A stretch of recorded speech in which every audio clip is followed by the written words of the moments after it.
Despite the misconception that post-high school education and college are only for the select few, and despite the growing cost of higher education, it's not an unreachable dream.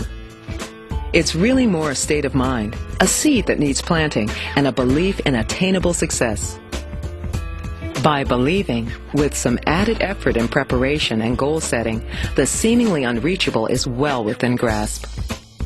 As a foster parent, you are key to a foster youth's educational success.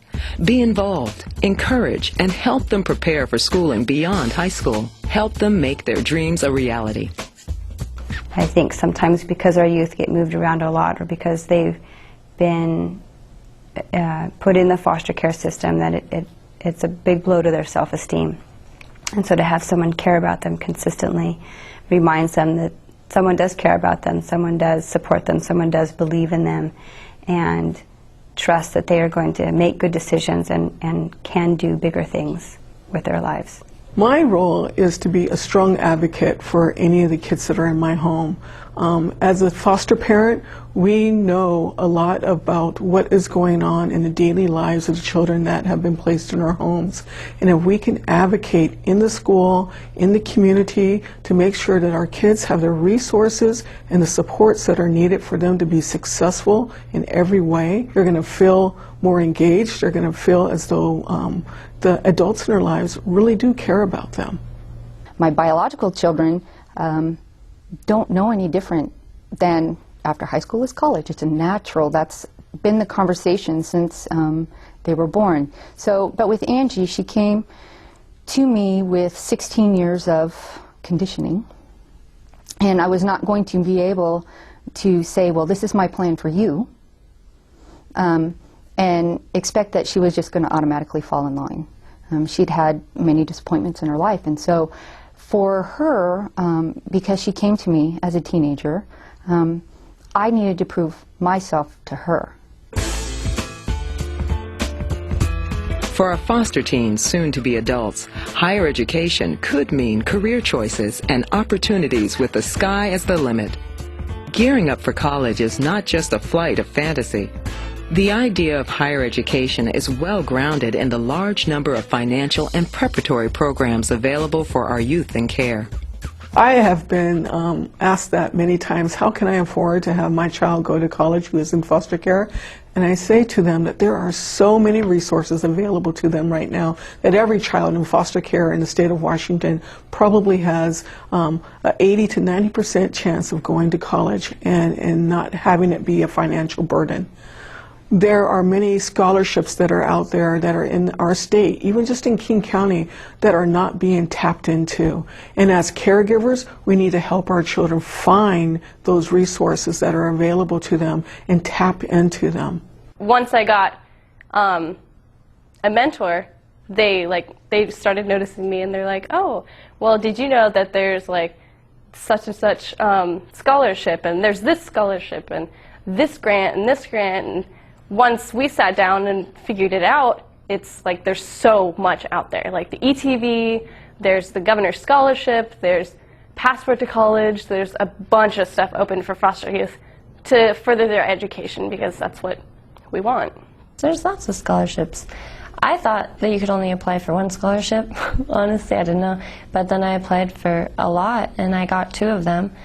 And I wouldn't worry about it. There's always help through schools, especially being in care. If you get the scholarship, so many kids don't apply for the governor's scholarship. They can have up to 30 people to get it, and when I got it that year, there was only maybe like 16. So it's like, apply, you know. If you just apply for them, you'll get something. There's scholarships for everything out there. But what's the incentive? A better paying job? That's for sure. College graduates are more likely to enjoy their work. They earn on average about $20,000 more than high school graduates. They are more likely to stay employed, but also can change careers more easily, and usually live longer and healthier lives. These findings also hold pretty true for associate degrees, trade schools, and apprenticeships.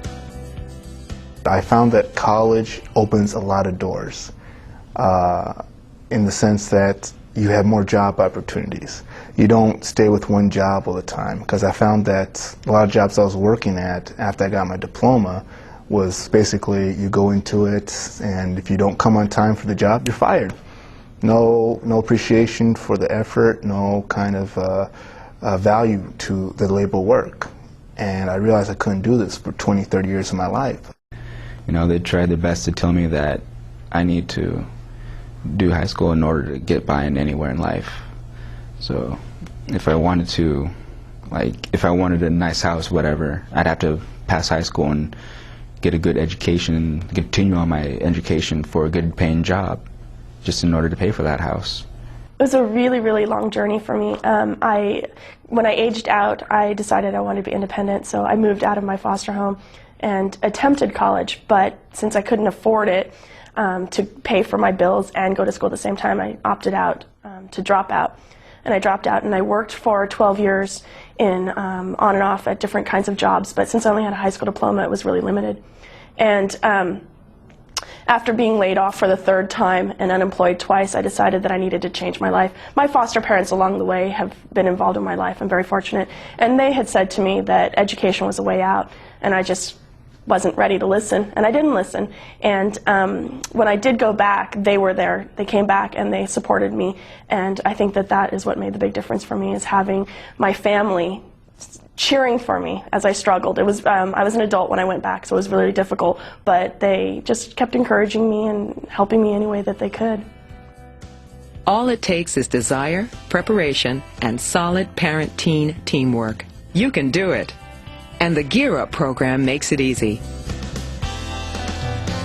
Just follow the step-by-step checklist from middle school through high school. The planning is all done for you. The trick is you have to follow through. And parents, your involvement is as important as your foster youth's efforts. 2 heads are better than 1. So if you have a foster parent that's working with a child to get them through middle school, high school, and college, the more that they are involved, the more that's going to show that they care. It's going to show that they will be there, they can support you, they understand what you're going through, what you need to get done, and they can be there to push you in the direction. Remind them to take math, science, English, and a social studies class every year.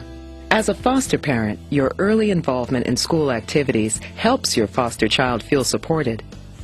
This goes a long way in helping them overcome the trauma that they've experienced and helps them engage in their education.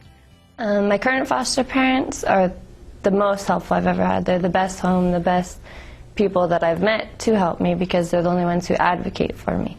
And that's what the big thing was. I can advocate for myself now, but even at that, with having the past that I've had and whatnot, it's hard for, you know, like, and it's hard to speak up when you've always tried speaking up and people have shot you down. So Shannon's always there as my, like, backbone, and so she just, I don't know, she has just advocated for me and let everybody know that just because you're in foster care does not mean that you can't do something, because that's stupid. Things that foster parents can do for their foster children are offer a lot of positive reinforcement, a lot of it. Constantly tell them how good they are at doing whatever they love doing.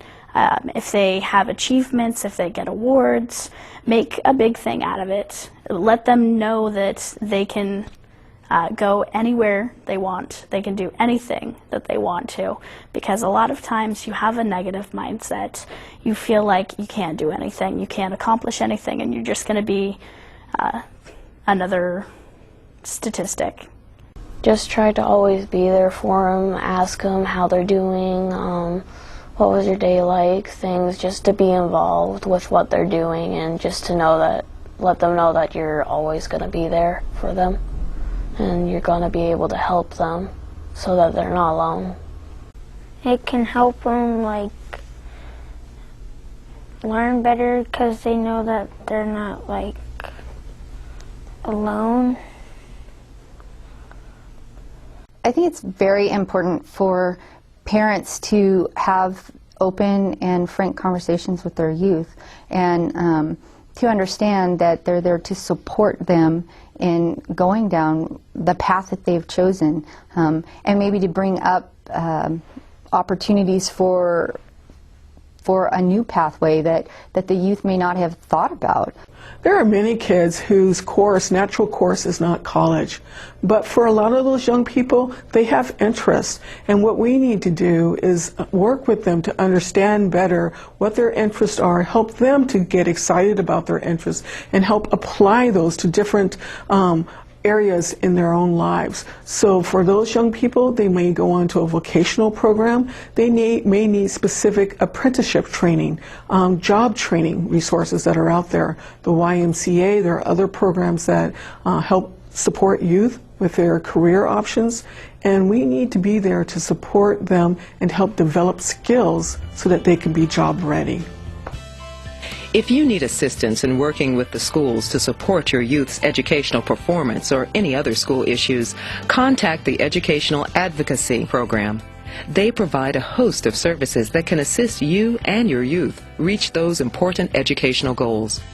As a foster youth, you have to be an advocate for yourself in school. I found my motivation to be that I wanted a better life. And I knew it was either the streets or it would be college. And I realized that I wouldn't get support from anybody else except for my own will. Being the voice with your child, not for your child on occasion, is what actually helps them build strength and character, to have the thought process, or to empower them to move on to other directions in their life that they may not have felt that they could go down. But once they problem solve and have you help them talk with an adult, especially in the school, whether it's a teacher, a counselor, the principal, whomever it is, and address their needs and help them walk through that process, they get that little bit of self-confidence that they need to say, wow, okay, I did it, and Mom was there to help me, but she didn't have to do a whole lot. And then the next time, they're a little bit stronger for their self-advocacy, which is ultimately what we want our children to be able to do, to grow up and be strong individuals who have something to give back to our community. Make sure you take part in activities that will help you to get accepted into college, community college, trade school, or apprenticeship programs. When you're applying for scholarships and being an active member of your community, you have to do more than just get good grades. By doing service in your community, you actually learn things that you can't learn in school. So there is a component that's really important in your development, I believe, that you can only receive from doing community service. I volunteer. I've been mentors for people, for youth in care, and I just want to help people that, you know, I have been through it, so I know. And I think it's easier to, you know, relate to someone or even succeed when you're able to share with someone who actually knows what you're talking about, as opposed to reading books or, you know, not experiencing it themselves. One of the main things that we're always talking, I have the 19-year-old, but also a 12-year-old in our home.